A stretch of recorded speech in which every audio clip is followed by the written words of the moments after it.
Hello class 10th। आज हम एट्रोट्रॉपिक mode of nutrition का लास्ट टॉपिक कवर करेंगे जो है स्टोमेटा।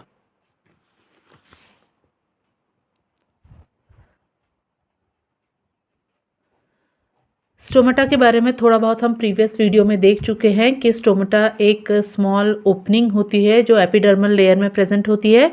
ये लीफ के बोथ साइड प्रेजेंट होगी, यानी अपर एपिडर्मल लेयर में भी प्रेजेंट होगी और लोअर एपिडर्मल लेयर में भी प्रेजेंट होगी।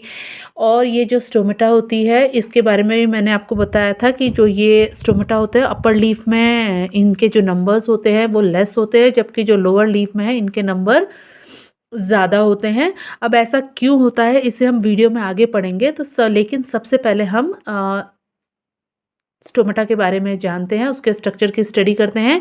और आपको पता है कि जो स्टोमेटा की लोकेशन है वो कहाँ है, एपिडर्मल लेयर में होती है। तो चलिए पहले एपिडर्मल लेयर बनाते हैं और उसमें उसकी लोकेशन को शो करते हैं। तो बच्चों ये है एपिडर्मल लेयर। इसे आप कोई भी एपिडर्मल लेयर मान सकते हैं, मींस अपर एपिडर्मल लेयर भी मान सकते हैं और लोअर एपिडर्मल लेयर भी मान सकते हैं। इसलिए मैंने इसमें अभी कुछ मेंशन नहीं कर रखा है, सिर्फ मैंने एपिडर्मल लेयर लिखा हुआ है। तो एपिडर्मल लेयर के बीच में जो होते सेल्स के बीच में क्या प्रेजेंट होते हैं, स्टोमेटा प्रेजेंट होते हैं। बस आपने इतना ध्यान देना है कि जो लोअर एपिडर्मल, अगर आप ये लोअर एपिडर्मल लेयर बनाएंगे तो इसमें बहुत सारे स्टोमेटा शो होंगे, और अगर अपर एपिडर्मल लेयर बनाएंगे तो उसमें कम स्टोमेटा होंगे। तो ये क्या है बच्चों, ये स्टोमेटा है। तो अब हम इनमें से एक स्टोमेटा को लेंगे और इसके स्ट्रक्चर को ध्यान से पढ़ेंगे और देखेंगे कि जो ये स्टोमेटा है इनमें कौन कौन से स्टोमेटा है, इनके कौन कौन से पार्ट्स हैं और वो क्या फंक्शन करते हैं, उनका क्या मेन काम है। तो जो एक्चुअली जो स्टोमेटा होते हैं वो स्मॉल ओपनिंग होती है एपिडर्मल लेयर में, और ये एपिडर्मल लेयर में ग्रीन कलर की बना देती हूँ।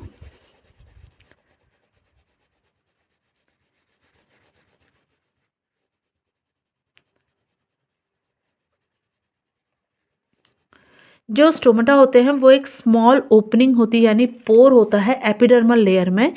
ये जो पोर होता है यही वो मीडियम है जिसके थ्रू जो इन्वायरमेंट है और लीफ के बीच में इंटरेक्शन होता है। यानी लीफ को अपने फोटोसिंथेसिस प्रोसेस के लिए जो कार्बन डाइऑक्साइड की ज़रूरत पड़ती है वो इसी पोर के थ्रू लीफ के अंदर एंटर करता है, और लीफ में जो ऑक्सीजन और वाटर वेपर का प्रोडक्शन होता रहता है वो इसी पोर के थ्रू वापस इन्वायरमेंट में रिलीज हो जाता है। लेकिन अगर ये पोर ओपन ही रह जाए तो क्या दिक्कत होगी, लगातार एक्सचेंज होता रहेगा मटेरियल का। हो सकता है प्लांट को कार्बन डाइऑक्साइड की ज़रूरत ना हो, लेकिन फिर भी क्या होगा, पोर ओपन होने के कारण कार्बन डाइऑक्साइड लगातार इस पोर के थ्रू लीफ के अंदर एंटर करता रहेगा। और अगर कार्बन जो लीफ है वो नहीं चाहता है कि वाटर वेपर प्लांट लीफ से रिलीज हो या ऑक्सीजन ना रिलीज हो, तो लेकिन पोर के ओपन होने के कारण क्या होगा, वो लगातार इस पोर से बाहर निकलता रहेगा। तो इसीलिए हमें ज़रूरी है, यानी लीफ को ज़रूरी है कि इस पोर को क्या करे, गार्ड करे। जैसे कि आपको पता है गार्ड का क्या काम होता है, किसी भी चीज़ की रखवाली करना। तो जो अब इस पोर की रखवाली करने के लिए एक स्पेशलाइज्ड सेल इसमें प्रेजेंट रहता है स्टोमेटा में। उस स्पेशलाइज्ड सेल को हम गार्ड सेल कहते हैं। तो पहले मैं गार्ड सेल का ये डायग्राम बना लेती हूँ। ये है बच्चों गार्ड सेल। ये जो गार्ड सेल है, जैसा कि इसके नाम से ही आपको पता चल रहा है, गार्ड सेल का काम है इस पोर की ओपनिंग और क्लोजिंग को गार्ड करना। यानी जब लीफ को ज़रूरत है कार्बन डाइऑक्साइड की तभी ये गार्ड सेल क्या करेगा, स्टोमेटा के पोर को ओपन करेगा, और जब उसे ज़रूरत है ऑक्सीजन या वाटर वेपर को रिलीज करने की तभी ये रिलीज होगा। यानी गार्ड सेल का मेन फंक्शन ये है कि ज़रूरत के हिसाब से ये स्टोमेटा को ओपन और क्लोज करे। तो पहले मैं इसे लेबल कर देती हूँ। ये है गार्ड सेल। गार्ड सेल का एक फंक्शन मैंने आपको बता दिया है कि इसको क्या है, ये ओपनिंग और क्लोजिंग को कंट्रोल करता है। दूसरा इंपॉर्टेंट फंक्शन या दूसरे इस गार्ड सेल की खास बात यह है कि ये गार्ड सेल किस कलर का होगा, ग्रीन कलर का होगा। अब ये ग्रीन कलर का क्यों होगा, क्योंकि मैं आपको पहले ही बता चुकी हूँ कि किसी भी प्लांट का सेल अगर ग्रीन कलर का है तो वो एक किस बात का संकेत देता है कि उसमें क्या प्रेजेंट है, क्लोरोप्लास्ट प्रेजेंट है। तो गार्ड सेल में भी क्या प्रेजेंट होते हैं, क्लोरोप्लास्ट प्रेजेंट होते हैं। यानी क्लोरोप्लास्ट एक लाइट कैप्चरिंग ऑर्गेनल है जो प्लांट में प्रेजेंट रहता है, और ये भी क्या करता है, फोटोसिंथेसिस प्रोसेस में हेल्प करता है। तो जो गार्ड सेल है उसमें क्या प्रेजेंट होगा, क्लोरोप्लास्ट प्रेजेंट होगा। तो चलिए इसे भी लेबल कर देते हैं।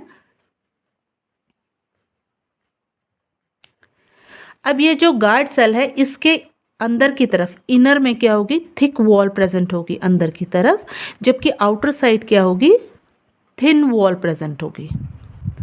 तो इसके inner thick wall and outer thin wall. अब जो गार्ड सेल है, ये गार्ड सेल क्योंकि जब ये स्टोमेटा को ओपन या क्लोज करेगा तो इसमें क्या होगा, गार्ड सेल में जब ये स्टोमेटा को ओपन करता है तो ये स्वेलन अप हो जाता है, यानी एक्सपांड होना शुरू हो जाता है। और ये जब स्टोमेटा को यानी स्पोर को जब क्लोज करता है तो ये श्रिंक हो जाता है।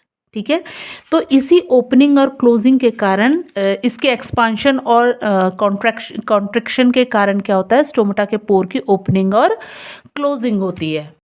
क्योंकि ये स्टोमेटा जो है ये एपिडर्मल लेयर में प्रेजेंट है, तो इसकी ओपनिंग और क्लोजिंग के कारण जो इसके साइड में प्रेजेंट एपिडर्मल सेल्स की लेयर है उसको किसी तरीके का नुकसान ना हो या उस पर किसी तरीके का नेगेटिव इफेक्ट ना हो, इसको प्रोटेक्ट करने के लिए, मतलब जब ये खुलेगा तो ये एक्सपांड होगा तो जो सेल इसके साथ चिपके हुए हैं उन्हें उन पे दबाव पड़ेगा, और जब ये श्रिंक होंगे तो वो सेल वापस अपनी पोजीशन में आएंगे। तो बार बार इस तरीके की एक्टिविटी से एपिडर्मल सेल को नुकसान ना हो, इस बात का ख्याल रखने के लिए गार्ड सेल के चारों तरफ क्या मौजूद होते हैं, एक और स्पेशलाइज्ड सेल प्रेजेंट होते हैं जिसे सब्साइडरी सेल कहते हैं या एसेसरी सेल कहते हैं।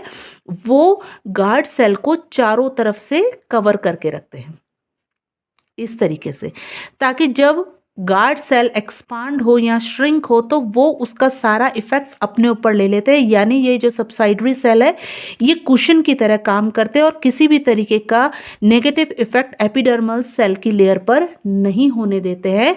तो इसीलिए जो सब्साइडरी सेल है इसे बफर भी कहा जाता है, क्योंकि बफर का मेन फंक्शन क्या है कि जो न्यूट्रलाइज करना किसी भी चीज़ के इफेक्ट को। तो ये जो गार्ड सेल है इसके एक्सपांशन के इफेक्ट के कारण जो एपिडर्मल सेल में नेगेटिव इफेक्ट पड़ सकता था उसको क्या कर देता है, ये न्यूट्रलाइज कर देता है। तो चलिए पहले सब्साइडरी सेल को लेबल कर देते हैं।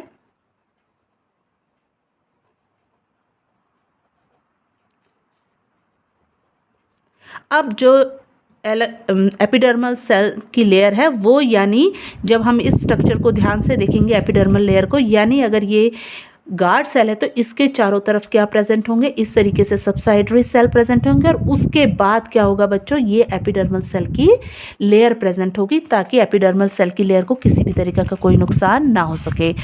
अगर आप गार्ड सेल को ध्यान से देखेंगे तो गार्ड सेल का शेप आपको किसकी तरह दिखाई देगा, आधे चंद्रमा की तरह दिखाई देगा इस तरीके से। तो इसीलिए जो ये गार्ड सेल है इसको एक खास नाम दिया गया है, क्रिसेंट शेप, और इसका शेप बीन्स की तरह भी दिखाई देता है, किडनी की तरह भी दिखाई देता है, इसलिए गार्ड सेल को कई नामों से भी जाना जाता है, जैसे crescent shape, bean shape, kidney shaped cell भी कहते हैं। और गार्ड सेल की एक खास बात ये भी होती है कि ये बीच से तो पोर को कवर करता है लेकिन इस आपस में अटैच या चिपका हुआ नहीं होता है, जबकि ये एंड की तरफ से जो गार्ड सेल का एंड है यानी टॉप है ऊपर वाला और बॉटम वाला, ये आपस में क्या रहते हैं, चिपके हुए रहते हैं। तो पहले हम इसे भी लेबल कर देते हैं, ये है हमारी एपिडर्मल लेयर।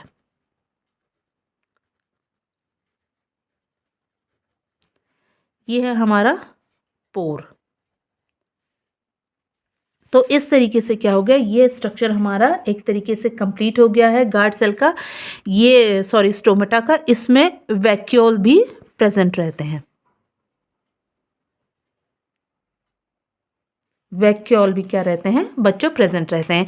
तो ये हमारा जो स्टोमेटा है उसका पूरा स्ट्रक्चर कंप्लीट हो गया है, यानी एक जो स्टोमा, इस पूरे स्ट्रक्चर को हम क्या कहेंगे, स्टोमा कहेंगे। तो स्टोमा किसका बना हुआ था, उसमें एक पोर होता है, दो गार्ड सेल होते हैं, उसके किनारे में सबसाइडरी सेल प्रेजेंट होते हैं और उसके बाद एपिडर्मल सेल की लेयर प्रेजेंट होती है। ये हर एक स्टोमेटा के केस में, ये जो हर एक स्टोमा है इसका स्ट्रक्चर, हर एक स्टोमा का स्ट्रक्चर ऐसा ही होगा। जब हम एक की बात करेंगे तो उसे हम स्टोमा कहेंगे और जब हम बहुत सारे स्टोमा की बात करेंगे तो हम उसे स्टोमेटा कहेंगे। ठीक है बच्चों, तो ये बहुत सारे स्टोमेटा और सिंगल स्टोमा कहेंगे। तो एक बार हम फिर रिवाइज कर लेते हैं इसको। ये जो एपिडर्मल लेयर है इसमें स्मॉल बहुत सारे ओपनिंग प्रेजेंट होती है, स्मॉल पोर्स प्रेजेंट होते हैं। ये स्मॉल पोर को गार्ड करने के लिए ताकि लीफ अपने ज़रूरत के हिसाब से कार्बन डाइऑक्साइड, वाटर और ऑक्सीजन का एक्सचेंज कर सके इन्वायरमेंट में। इस जो पोर है इसको गार्ड किया जाता है और जो सेल इसको गार्ड करते हैं उसे गार्ड सेल कहते हैं। गार्ड सेल की खास बात ये है कि इसमें क्लोरोप्लास्ट प्रेजेंट होता है जिसके कारण ये ग्रीन कलर के होते हैं। इसमें वैक्यूल प्रेजेंट होता है और ये फोटोसिंथेसिस प्रोसेस में हेल्प करता है। ये ही वो सेल है जो इस पोर की ओपनिंग और क्लोजिंग को कंट्रोल करता है। बार बार ओपनिंग और क्लोजिंग के कारण एपिडर्मल सेल में किसी तरीके का कोई नेगेटिव असर ना हो, तो उस इफेक्ट को न्यूट्रलाइज करने के लिए गार्ड सेल के चारों तरफ एक स्पेशलाइज्ड सेल प्रेजेंट होते हैं जिसे सबसाइडरी सेल या एसेसरी सेल कहते हैं। और इस जो गार्ड सेल है इसके अंदर की तरफ थिक वॉल प्रेजेंट होती है जबकि बाहर की तरफ थिन वॉल प्रेजेंट होती है। तो इस तरीके से हमने स्टोमा का स्ट्रक्चर पढ़ लिया है। एक बार हम इसे लिखकर इसकी ज़रूरी पॉइंट्स जो है उसकी नोट लिख लेते हैं। तो चलिए, help in gas and water vapour exchange. जो ये पोर हैं ये हेल्प करते हैं लीफ की किस में, गैस और वाटर वेपर के एक्सचेंज में। ये जो स्टोमा है वो found in upper and lower epidermal layer of leaf. जैसा कि मैं आपको वीडियो में बता चुकी हूँ कि ये जो स्टोमा है ये लीफ के जो एपिडर्मल लेयर है, अपर एपिडर्मल लेयर और लोअर एपिडर्मल लेयर दोनों में प्रेजेंट रहेंगी। और बहुत सारे जो प्लांट है जिनकी स्टेम्स ग्रीन कलर की होती है उनमें भी ये प्रेजेंट रहते हैं। Opening and closing of stoma is control by specialised cell called guard cell. तो ये जो स्टोमा है ये जो है इसकी ओपनिंग और क्लोजिंग को कौन कंट्रोल करता है, ये जो स्पेशलाइज्ड गार्ड सेल है ये कंट्रोल करते हैं। Help to reduce water loss by closing stoma. अगर लीफ से ज़्यादा पानी का नुकसान होने लग रहा है, वाटर लॉस हो रहा है, तो ये गार्ड सेल क्या कर देते हैं, इस स्टोमा इस ओपनिंग को क्लोज कर देते हैं। तो बंद होने के कारण जो वाटर है वाटर वेपर के फॉर्म से इस पोर से बाहर रिलीज होने वाला होता है वो रुक जाता है, जिसके कारण लीफ में वाटर लॉस नहीं हो पाता है when condition are hot and dry, जब खास करके गर्मियों के मौसम में। तो जो मैंने वीडियो के शुरू में आपसे कहा था कि जो स्टोमेटा है वो अपर लीफ में कम और लोअर लीफ में ज़्यादा क्यों मिलती है, इसका एक रीज़न ये भी है क्योंकि अगर स्टोमेटा अपर लीफ में ज़्यादा मिलेगी तो सूरज की डायरेक्ट रेज जो है वो अपर लीफ में पड़ती है। अपर लीफ में पड़ने के कारण क्या होगा, जब स्टोमेटा ओपन होंगे तो जो वाटर है वो बहुत ज़्यादा वेपर के फॉर्म में पोर से बाहर निकलना शुरू हो जाएगा। तो इससे वाटर लॉस हो सकता है लीफ में और प्लांट में। तो इसको रिड्यूस करने के लिए जो मैक्सिमम नंबर ऑफ स्टोमेटा है वो लीफ के नीचे की तरफ यानी लोअर एपिडर्मल लेयर में प्रेजेंट रहता है। इससे क्या होता है, अगर स्टोमेटा ओपन भी रह जाए तो डायरेक्ट सनरेज ना पड़ने के कारण जो वाटर वेपर है वो बहुत ज़्यादा नहीं बन पाता है। तो जो प्लांट है और जो लीफ है उसमें वाटर का लॉस कम होता है। इसीलिए जो मैक्सिमम नंबर ऑफ स्टोमेटा है वो लोअर लीफ में प्रेजेंट रहते हैं। Guard cell or subsidiary cell are two types of specialized plant cell that are different from epidermal cells। जैसा कि मैं आपको बता चुकी हूँ कि जो गार्ड सेल और सबसाइडरी सेल है वो स्पेशलाइज्ड प्लांट सेल है। क्यों? क्योंकि वो स्पेशली बने गए हैं स्टोमा को कंट्रोल करने के लिए, स्टोमा की ओपनिंग और क्लोजिंग को कंट्रोल करने के लिए। और सबसाइडरी सेल स्पेशली बने गए हैं जो गार्ड सेल है उसके इफेक्ट को न्यूट्रलाइज करने के लिए, जो कि एपिडर्मल में पड़ सकता है उसके एक्सपांशन के कारण। और ये जो होते हैं ये एपिडर्मल सेल से डिफर करते हैं। Guard cell are crescent shape cells surround stoma. मैं आपको पहले ही बता चुकी हूँ, जो ये पोर होता है इसके चारों तरफ कौन प्रेजेंट होता है, गार्ड सेल प्रेजेंट होता है जो इसकी ओपनिंग और क्लोजिंग को कंट्रोल करता है। And are connected to both end, और ये दोनों एंड से क्या होता है आपस में कनेक्टेड होता है। और इसमें क्लोरोप्लास्ट भी प्रेजेंट होते हैं। क्लोरोप्लास्ट क्या है? क्लोरोप्लास्ट एक लाइट कैप्चरिंग ऑर्गेनल्स है जो केवल प्लांट सेल में प्रेजेंट होते हैं। Subsidiary cell also called accessory cell surround and support guard cell. जैसा कि मैं बता चुकी हूँ सब्साइडरी सेल का मेन फंक्शन क्या है कि वो गार्ड सेल के चारों तरफ, गार्ड सेल जो है ये जैसे गार्ड सेल है इसके चारों तरफ क्या होता है, सब्साइडरी सेल इसके सराउंडिंग में प्रेजेंट होता है और सपोर्ट करता है गार्ड सेल को।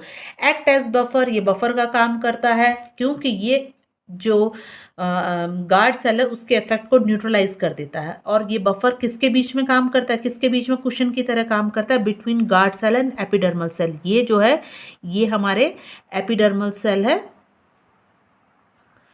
एपिडर्मल सेल और गार्ड सेल के बीच में ये क्या होता है, प्रेजेंट होता है और बफर की तरह काम करता है। कैसे, ये प्रोटेक्ट करता है एपिडर्मल सेल को, किससे, जब गार्ड सेल एक्सपांड करता है तो उससे का effect, negative effect epidermal cell में ना पड़े, उसको प्रोटेक्ट करने का काम कौन करता है, ये सब्साइडरी सेल करता है। अब हम बार बार ये कह रहे हैं कि जो गार्ड सेल है वो स्टोमा की ओपनिंग और क्लोजिंग को कंट्रोल करता है। तो अब हमारे दिमाग में ये सवाल आता है कि गार्ड सेल आखिर ऐसा करता कैसे, how guard cell act, guard cell आखिर ऐसा काम करता कैसे है। तो चलिए हम इसका आंसर सबसे पहले जानते हैं। By increasing and decreasing, by increasing and decreasing the amount of water in them when water enters the guard cell। का है जो गार्ड सेल है ओपनिंग और क्लोजिंग कैसे कंट्रोल करता है, पोर की, अपने अंदर पानी के लेवल को बढ़ाकर या घटाकर। when water enter the guard cell, ये तभी ओपनिंग और क्लोजिंग होती है जब पानी उसके अंदर भरता है। तो जो गार्ड सेल है वो पोर की ओपनिंग के लिए रिस्पॉन्सिबल होता है और जब पानी वहाँ से कम होता है गार्ड सेल से तो जो गार्ड सेल है वो श्रिंक कर देता है और पोर की क्लोजिंग के लिए रिस्पॉन्सिबल होता है। दे बिकम टर्गेट, जब पानी गार्ड सेल के अंदर एंटर करता है, अपने पड़ोसी जो एपिडर्मल सेल है उनमें जो सेल प्रेजेंट होते हैं वहाँ से उसका डायरेक्शन कहाँ की तरफ चल जाता है। जैसे ही पोर की ओपनिंग का टाइम होता है तो जो सारा जो सेल्स में वाटर प्रेजेंट होते हैं वो डाइवर्ट होने लगते हैं कहाँ की तरफ, गार्ड सेल की तरफ, और धीरे धीरे गार्ड सेल में जो है वो पानी भरने लगता है। और पानी भरने के कारण क्या होता है, गार्ड सेल जो इस तरीके से अभी तक बंद था वो धीरे धीरे क्या करने लगता है, इस तरीके से पानी भरने के कारण फूलने लगता है। और जब वो फूलने लगता है, जो पोर होता है, जो अभी तक इसने पोर को ऐसे बंद करके रखा था, पानी भरने के कारण वो फूलने लगता है और जो पोर है वो ओपन होना शुरू हो जाता है। और जब स्टोमेटा को बंद करना होता है यानी इस पोर को क्लोज करना होता है तो जो पानी अभी तक गार्ड सेल के अंदर एंटर कर रहा होता है वो यहाँ से बाहर निकलना शुरू हो जाता है और वापस अपने जो सेल है उसकी तरफ जाने लगता है। और जैसे ही गार्ड सेल के अंदर पानी कम होने लगता है तो जो गार्ड सेल अभी तक फूल के खूब स्वलन हो गया था, फूल गया था, वो धीरे धीरे क्या होने लगता है, श्रिंक होना शुरू हो जाता है और इस तरीके से वो वापस फिर से चिपक जाता है और इस तरीके से जो पोर था जो अभी तक ओपन था वो क्लोज हो जाता है। तो इस तरीके से जो गार्ड सेल है वो फंक्शन करता है, किस चीज़ का, स्पोर की ओपनिंग और क्लोजिंग को इस तरीके से जो गार्ड सेल है वो कंट्रोल करता है। This result is opening of stomata, जब वो उसके अंदर पानी भरता है तो उसका रिजल्ट क्या होता है कि स्टोमेटा पोर ओपन हो जाता है। And when water exit from the guard cell they become flaccid, और जब पानी उससे बाहर निकलना शुरू हो जाता है गार्ड सेल से तो गार्ड सेल क्या हो जाता है, फ्लैसिड, यानी उसकी टर्गिडिटी, उसका जो फूलापन है वो कम होने लग जाता है, वो श्रिंक होना शुरू हो जाता है। This result is closing of stomata, और इसका रिजल्ट क्या होता है कि जो स्टोमेटा है वो क्लोज हो जाता है। तो बच्चों यहाँ तक मुझे पूरी उम्मीद है कि आपको अच्छी तरीके से स्टोमा क्या है, स्टोमा के में जो गार्ड सेल प्रेजेंट है वो किस तरीके से रिस्पॉन्सिबल होता है, किस तरीके से एक्ट करता है ओपनिंग और क्लोजिंग ऑफ पोर के लिए, ये सब अच्छी तरीके से समझ आ गया होगा। तो नेक्स्ट वीडियो में हम हेटरोट्रॉपिक मोड ऑफ न्यूट्रिशन को स्टार्ट करेंगे। तो आप नेक्स्ट वीडियो का वेट कीजिएगा। Thank you, bye.